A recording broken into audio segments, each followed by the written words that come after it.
Hi, this is Jenny Spinner. I am Chief Editor of Snack Food and Wholesale Bakery, and I am here with Thom King, who is Chief Innovations Officer of Icon Foods. Thom, how are you doing? First of I'm all. doing terrific. It's great to see you again, Jenny.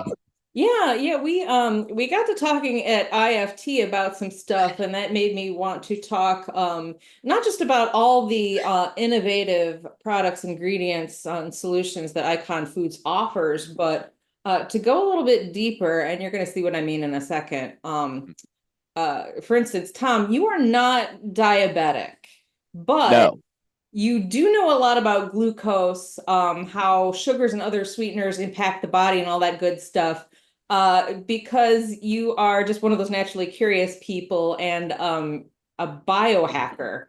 Could you please talk about that, how you got into it, being a bit of a biohacker, and what exactly that entails? the biohacking part, I mean, like gets a bad rap because a lot of people associate it with people doing careless stuff, and I don't do careless things.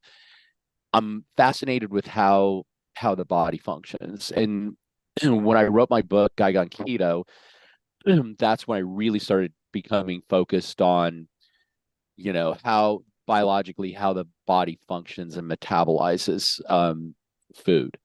And I mean, I started doing a lot of formulating for people in that keto category. And that's when I had to really, use myself as a guinea pig and test all of the products that I was developing to see how they impacted blood sugar levels. Yeah. Um, and that's really what brought me here. And then I just developed an obsession about it. Like, oh, hey, does this affect blood sugar levels? Is this going to increase my ketones? And now I'm really getting into lactate, like measuring lactate. So I don't know. I mean, to me it sounds like a sickness, but but I mean, I enjoy it. I'm able to share some information with people. Hopefully it helps them out. I mean, Mhm. it's purely anecdotal, my experiences. It's not peer reviewed or anything else, but I mean, my CGM rarely lies. And how do you keep track of all that stuff? Are you testing your like I'm a diabetic, Yeah. exposure. So I go to the doctor and she tests it, but I also have a glucose monitor and I prick Yeah. my finger every morning, Oh, which I don't enjoy. But how do you keep track of all those levels and numbers and fun food? well, I mean, I track my sleep, I track my resting heart rate, temperature, um, my deep sleep, REM sleep, um, and heart rate variability through an Aura ring. So it's a ring that I wear. Yeah. It also tracks my fitness or fitness level and also my activity level. That's how I track that. Hmm. Um, I do wear a continual glucose monitor, which I don't have to prick my finger any longer. Hmm. I can it will feed to my phone and tell me, whether I'm in my particular range or not. Hmm. Um, and then I'll also track the data. Like I'll chart it to see if I've got, if my sleep's out of whack or if I'm, like respiratory rate is another thing that, that I track because if I have a higher respiratory rate at night, it generally means that I'm dealing with some stress. Hmm. Um, and it means, hey, you got to dial it back or take a warm bath at night, meditate, turn my phone off, Hmm. all of the stuff. Like, I mean, sleep is critical, but I mean, I track all of it. And then in the morning, I just take all that data that I've collected and sort of crunch it down. And it's like, how do I feel today? Like I feel pretty good, but you only got this amount of sleep, and I can see where I can tweak things. So it's constantly, Hmm. I'm constantly sort of tweaking things. I journal about like all of the, what I had to eat to make sure that it's like, well, I had a blood sugar spike. What was it? Oh, you had a hot dog with a bun or something like that. Yeah. So, I do track that. Um, through all these devices. And I also pull blood every quarter. So I'll do a full panel to see, what my AOC looks like. I've been tracking very tracking a lot of cardiovascular uh, uh, stats like um, ApoB, HDL, LDL, my Hmm. general cholesterol level, and I will adjust. I mean, I adjust my diet and I also adjust my supplements Hmm. just to keep myself in the green zone. Um, and I know that that probably sounds a little psychotic. Uh, No, that's those are all the things that my doctor keeps track of for me. You're just a little bit more hands-on and proactive about mm, that stuff than I am because I have a portal at my doctor that I can go in mm, and dig up pretty much all the numbers that you have just rattled off.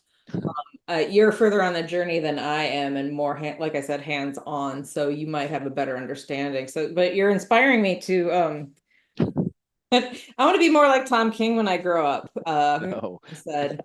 Um, but yeah, you've so you're monitoring and tracking all of those levels. How has this whole journey and those bits of information that you've gotten informed how you eat? Have you Uh, changed kinds of sweet stuff that you're more likely to reach for? Are you more likely to reach for like naturally sweet things? Maybe a little bit less of these sugar additives things with sugar alternatives like the ingredients that Icon offers. I'm going on and on, but basically the TLDR of that is how has this impacted the way that you eat? it's impacted it quite a bit Uh-huh. because I think before I really started tracking blood sugar levels religiously, I used to think, yeah, sugar is the biggest impactor of, of my blood sugar levels, and I found that it's not. So I found that it's high glycemic carbohydrates like starches, like potatoes will take me through the roof. And so like I used to really practice keto quite a bit. I practiced keto up until COVID.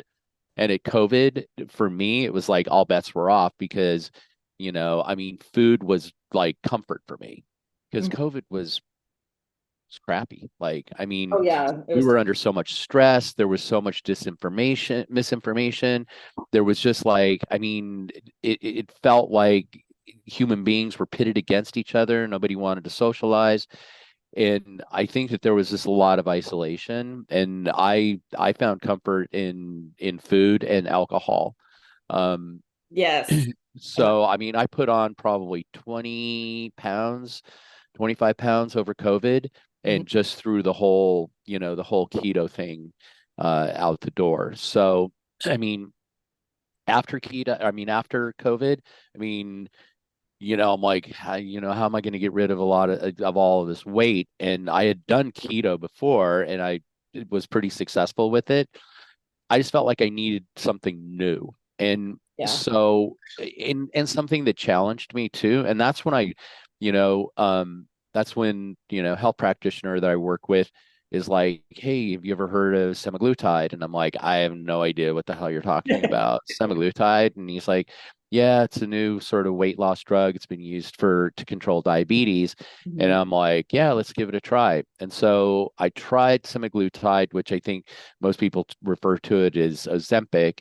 Yes. And so I tried it and I did it for 2 weeks. And I'm like, this is the worst experience ever. Like, I would have the worst heartburn. I would like vomit. Like, all of a sudden, you just be like, blah.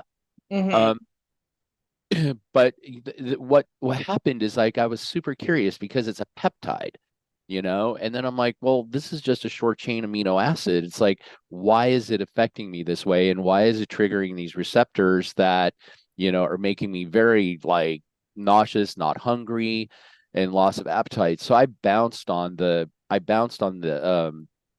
semaglutide for probably 6 months and did more research, and I'm like, you know what? Let me give this another shot. And I think that that's where it became super successful for me because it's like, hey, I don't need to go in with a hero dose. Like I can start off with, like just a small amount, Hmm. and be very cognizant of my blood sugar levels. Like watch my blood sugar level like a hawk because first and foremost, it does regulate your blood sugar. And it's like if I can watch this blood sugar like a hawk and I can dial in, my dosage where I'm not getting any side effects, but I am managing my blood sugar. I mean, the result should be weight loss. And so I started to lose weight, not rapidly, but I started losing maybe a pound a week. And I think by most people's standard, it's like the bigger the glob, but the better the job. I think with Right. I think with these GLP-1 agonists, it's sort of the opposite. It's like, hey, you know what? You didn't put that weight on overnight. You're not going to lose it overnight. And you don't want to lose it overnight because you're going to get loose skin, you're going to lose muscle mass, and you want to hang on to that. Um, and I would say easing into it and cycling on and off. So I did that with semaglutide, and then I moved to tirzepatide, which I think is sold under Mounjaro, Yeah. and did the same thing. I just cycled with it, and I worked with my doctor, and I'm like, man, I'm noticing some interesting things because I don't. Like my appetite is definitely decreased, but and this is going to sound super bizarre, my online shopping just stopped. And my I've heard that. Yeah. alcohol use was done. It's like Yeah. normally it's like I'd come home, crack a beer, and it's like, no, I think I'm just going to have, a cup of tea or something. Like it changed. What it changed is the food noise, right? It Mhm. changed the food noise, the alcohol noise, the shopping noise, anything that you're doing to feed that sort of hunger, because you don't only hunger for food, there's a lot of things you hunger for. So I noticed a big shift in that. And then, I mean, then I was all in. I'm like, I want to know more about these peptides. I want to know more about GLP-1 agonists. I want to know, how it affects ghrelin. And yeah, I mean, now it's like I'm strapped up with all these devices, but it works for me. And now, I mean, now with tirzepatide, all I do is watch my weight. I just watch my weight. If I start to see a trend up, you know what? I'll do a small low dose Yeah. until I see it fall and then hit homeostasis, which for me is 200 pounds. Like I don't want to go over 200 pounds. I like to just stay there. I maintain the muscle mass. Um, so, I mean, they're a useful tool, but I've seen people that I would describe as useful tools actually just go deep on it. And it's like, oh, yeah, I'm doing like 100, and they lose a crap ton of weight. And then they go off and the weight comes back. Yeah. That is, I am, where am I on my journey? I could share charts of life before and life after the GLP-1 drugs. Mm, Because the weight loss has been last year, before it was up, down, up, down, up, down. mhm, Because using somebody who's like a lifelong overeater and has problems with metabolism and all this other stuff, it's a challenge. And the drugs have helped me manage that in a number of ways, a lot of the ways that you're talking about.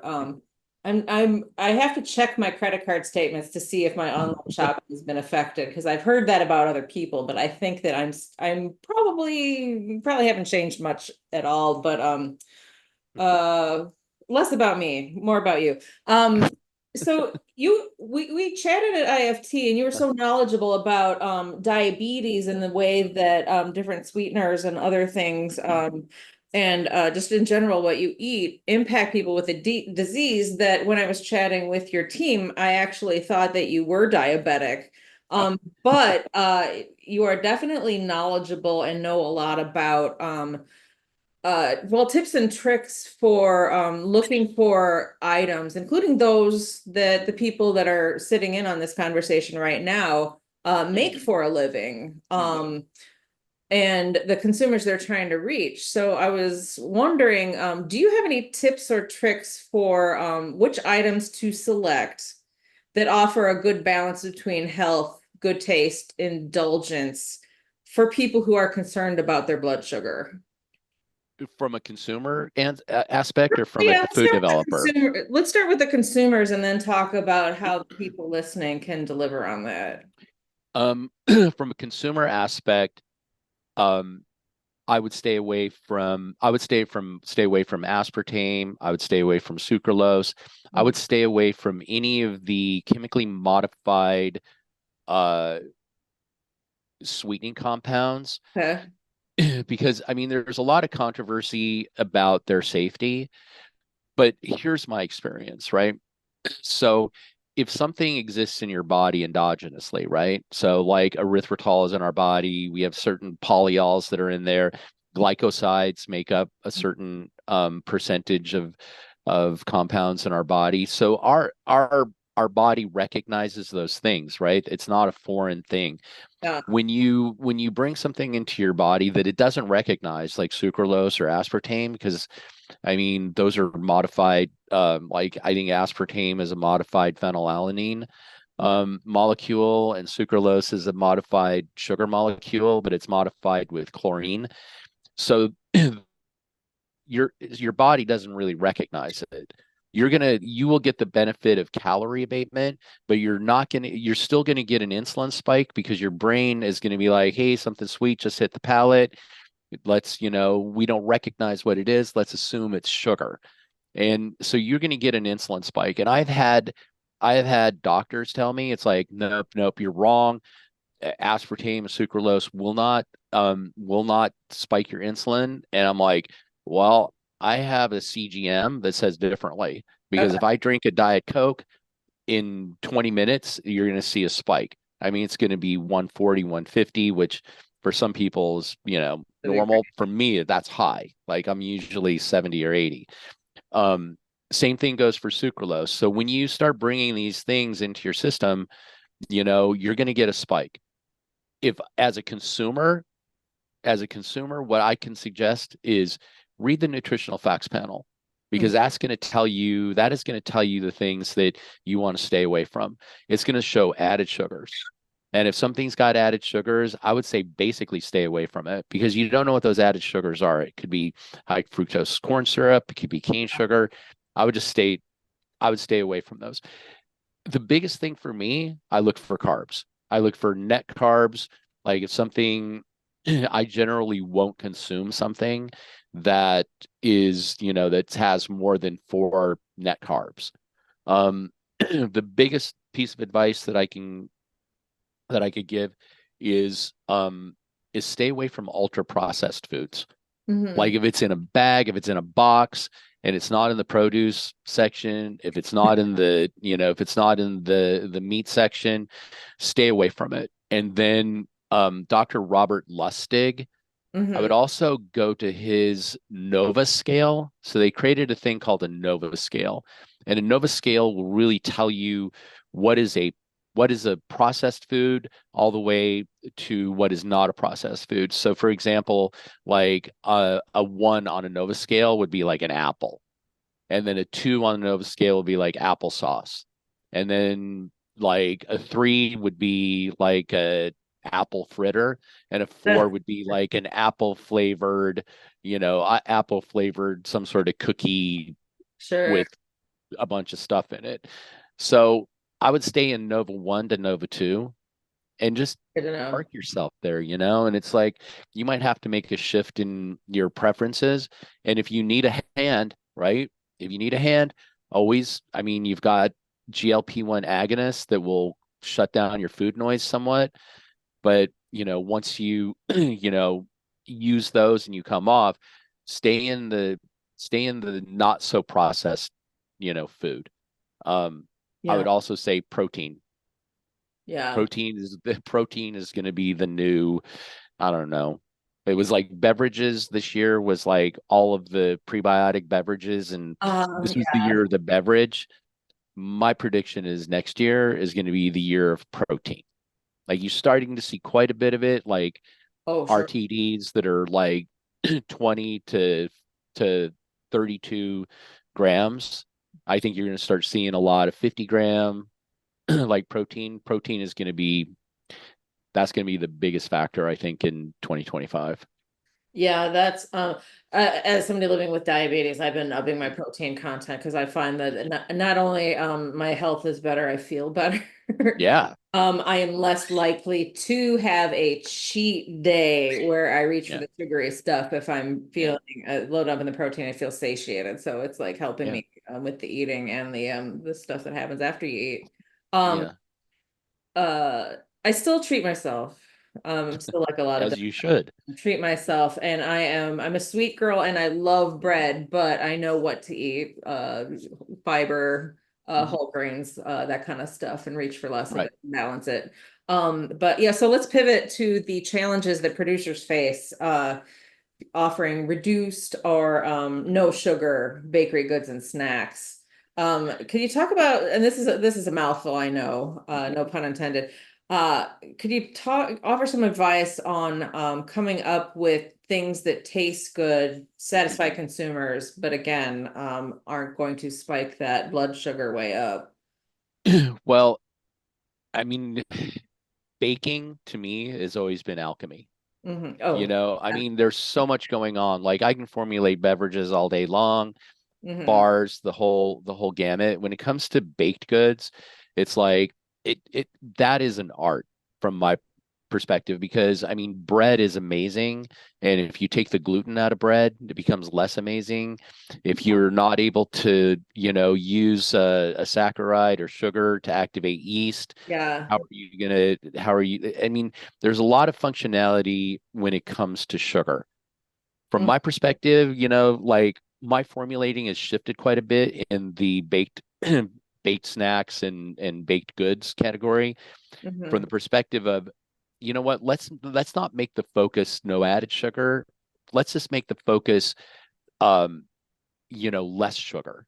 And so like I've got a chart that I created, that I've passed on to a lot of our customers that really like if you want 10% sugar reduction, 20% sugar reduction, all the way down to no added sugar, Yeah. the things that you're going to have to do. I mean, if you're the deeper you get into sugar reduction, the the more you're going to have to lean into saccharides that are not sugar. Yeah. Like you've got allulose. Like allulose is probably my I would say my favorite bulk sweetener. Yeah. It's about 70% is sweet as sugar. So you generally have to augment it with a high intensity sweetener like stevia or monk Okay. fruit, or even using a positive allosteric modulator like a sweetness modulator would and we have one that uses Reb-M stevia molecule along with a thaumatin molecule Yeah. that just triggers T5 and T6 receptors on the tongue to increase the perception of sweet. So it does help you augment like the 70% sweetness of it. Okay. Some of the other limitations that people are going to run into with baked goods, in particular with allulose, is that allulose has a low burn temperature. So, I mean, if you start getting above 350, you're Mm. going to start getting some burning and you're going to get it pretty quick. And so Okay. what I recommend is using a polyol like erythritol. I mean, you could use xylitol, but you could even use vegetable glycerin, which is also a polyol. You can use those to actually suppress the burn Yeah. somewhat. But if you're going to be doing a baked good or snack with allulose, you're going to have to keep your temp around 350 and extend your bake time, Yeah. which for manufacturers can be tough because now you've just increased your cost of goods sold because you had to extend it out. So I Mhm. mean these are considerations. um I think the no added sugar or reduced sugar is an amazing category. Like I've seen Bimbo like really go into the paint with reduced sugar, um in some of their baked goods, which is very impressive. Um, it's a great category, but there's something like this might be in the weeds a little bit, Oh, that's but I fine. mean I love to. there's some challenges for food manufacturers right now because when I look at companies like Bimbo, I look at companies like Mondelez, that occupy that snack space, and Nestle, who, I mean, I'm seeing, when I follow them, their I mean, their net profits are starting to become get eroded. Mhm. The thing that I find interesting is that there's a merger about to happen or trying to be pushed Yeah. through right now with Kroger. Uh, And, I'm not a big fan of government intervention, but in this particular case, when you look at the elections coming up, mhm. both sides are saying, hey, we're paying too much for stuff and there's inflation. Inflation's happening at retail Oh, because that the retail net is getting more and more narrow and there's less and less competition. When I look at companies like Nestle that have and even like General Mills that have had to lower, profit expectations, but yet I'm seeing Kroger's stock and their net profits go through the ceiling. That's where the consumer is totally getting screwed.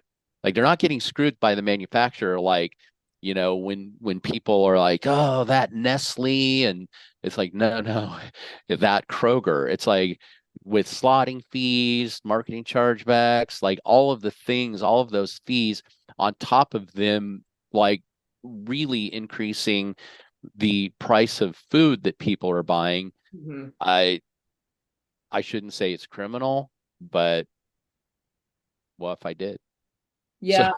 Yeah, it's definitely a conversation that I have had professionally to some extent, mhm. but what's more fun than talking about the price of eggs and coffee when you're sitting around a bar watching the Olympics happen? But Uh-huh. yeah, that was a fun conversation maybe for another day.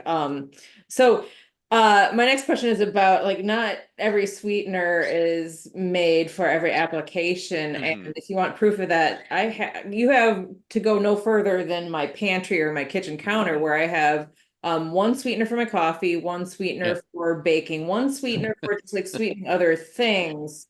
Yeah.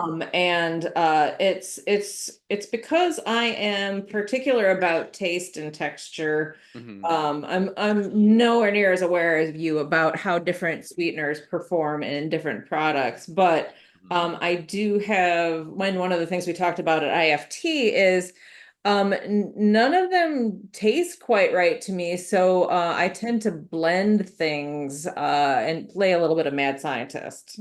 Um, and this is kind of like segueing into one of Icon's products that you showcased at IFT, Icona Sweet Gold, which Oh. is this and here, let me play Vanna White for a moment. I'll share a picture with the when I put this conversation up, but it's hmm a blend of different things, and Yeah. not only does it tastes good. I Yeah. just like straight up ate some of it. This is my I have one or two packages that you were nice enough to give me.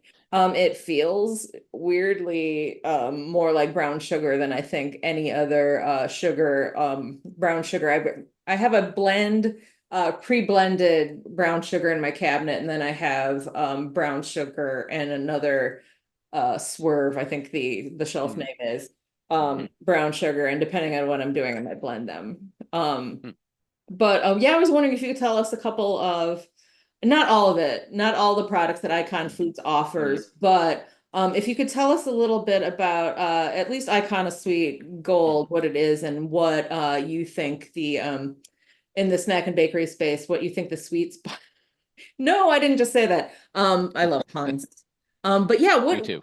what kind of product? Tell me about the product and what you products you think this would be best suited for. So I actually developed that Yeah, it's really. over 4 years ago.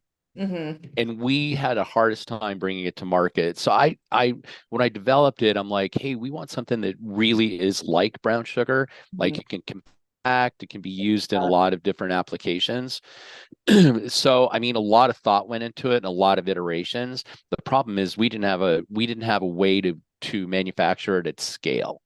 So it took us like 4 years to really figure out how we could manufacture it at scale and then got there. But the intention of it was a brown sugar, replacement Hmm. that had no added sugar that still participated in my art, that had all of the functionality of brown sugar. Yeah. I really I really created that like to go into the baked good category, Yeah. which it's starting to grow legs in baked goods. But to my surprise, where it's really growing legs is in processed meats like jerky Oh, yeah, and sure. and sauces. That's where it's become like wildly popular. And sometimes I don't know where something's going to land, but I mean, that's where it landed. We're getting more and more orders for people that, want to swap out their brown sugar for Icona Sweet Gold, Mhm. but the meat category and the sauce category is really on fire. Yeah, that is interesting because as somebody who's like trying to up their protein, I pick up a pack and this is I mean, I'm only 2 years into this job, so I don't know everything yet, but picking up a package of jerky and just you would think it's meat. Why does it need sugar? Yeah, Really high sugar, especially in some of the sweeter flavors like hickory or not hickory, yeah, teriyaki. right. So yeah, that's really interesting. So and the number of jerky brands that are boasting zero sugar or no added sugar on them, that makes sense. So I'm not going to ask you, but I bet some of those are your customers. That is really interesting. So, well, we've gone on, and we've certainly learned a lot. But before I let you go, what is next for Icon Foods? What are you working on, both you yourself and the company in general? Are there any new products or product areas you'd like to tell us about without getting in trouble, giving away company secrets and all that? Well, I mean, I'm the majority shareholder, so I think I could, I Right. could, I can speak on behalf of the company, Yeah. um, safely. Um, I've been doing a ton of beverages, and I've got a bunch of protein formulations that have been queued up, but I just haven't gotten time to get in the lab to execute them. Mhm. I think where Icon Foods is going is just expanding our food science division. Um, where I mean, my goal is to actually complete a book next year called The Formulator's Guide to Clean Label Sugar Reduction, which Nice. will have all my formulas in it. Mhm. So, I mean, that'll have all my formulas, it'll have tips and tricks and stuff like that. But I want to build my repository of formulas to be like over 1,500, like proven solid formulas. So we can, if a customer's like, hey, I want to do a teriyaki sauce, or hey, I want to do like a slab and cut bar that's, 20 grams of protein, 2 grams of net carbs. Like I have all of those with the nutritionals that people can use. I think, I mean, we're really going to be leaning more into supporting high protein products in 2025. I'm also looking at expanding our line of inclusions. So we have a line of inclusions right now. We've got an inclusion that's a pan chocolate piece, so it's like an M&M. I really want to expand on those into more like a Reese's Pieces and because I think those inclusions will add a lot to our customers' final product, like ice cream, bars, cookies. So I would look for us to be launching some different and interesting inclusions in maybe Q2 of next year. Okay. And, you know, as I start, um, as I start finishing the book, I'm probably going to send it out to people to review it and see if I'm off track or on track. So you That's probably get a copy of it Oh if yeah, you feel can. free. I have very limited book editing experience, but a couple of times that people have asked me to just like look at proofread, not like fact check or anything like that. But Oh no, I just want to make sure how it's landing. Like, yeah, whoa, hey, this book is terrible. You shouldn't do it. So, this book is garbage. I'll wait till the movie comes out to finish reading this book. Well, I will let you go because it sounds like you've got a busy day in the lab and otherwise. But Thom King, thanks a ton for your time. Interested to see thanks. what comes next at Icon Foods. Yeah, I appreciate it, Jenny. Thanks for having me on. Thanks. It was a pleasure.